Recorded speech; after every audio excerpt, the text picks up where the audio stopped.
पाकिस्तान के आलमी शोहरत याफ्ता जीवलन थ्रो चैंपियन और Olympic gold medalist Arshad Nadeem ने जनूबी कोरिया में मुनक़दा एशियन एथलेटिक्स चैंपियनशिप 2025 हुल में के जीवलियन थ्रो मुकाबलों में गोल्ड मेडल अपने नाम कर लिया है।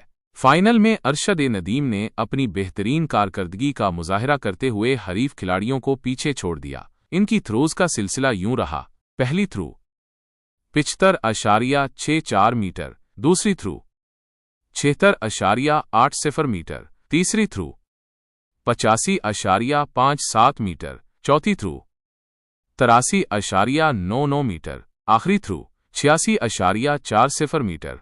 चौथे राउंड के इख्तिताम पर अरशद नदीम सरफहरिस्त थे और अपनी आखिरी थ्रो के साथ उन्होंने गोल्ड मेडल पर कब्जा जमा लिया। इस मुकाबले में पाकिस्तान के एक और खिलाड़ी यासिर सुल्तान ने भी हिस्सा लिया। इनकी थ्रोज की तफसीलात ये हैं: पहली थ्रो 70.53 मीटर, दूसरी थ्रो 75.39 मीटर, तीसरी throw 75.50 metre. Asian athletics championship javelin throw के फाइनल मुकाबले में भारत के सिचन यादव दूसरे नंबर पर रहे। वाज़ेह रहे कि अरशद नदीम ने इससे कबल पेरिस ओलंपिक्स में भी गोल्ड मेडल हासिल करके पाकिस्तान का नाम रोशन किया था। क्या आप अरशद नदीम की हालिया कामयाबियों के बारे में मज़ीद जानना चाहेंगे?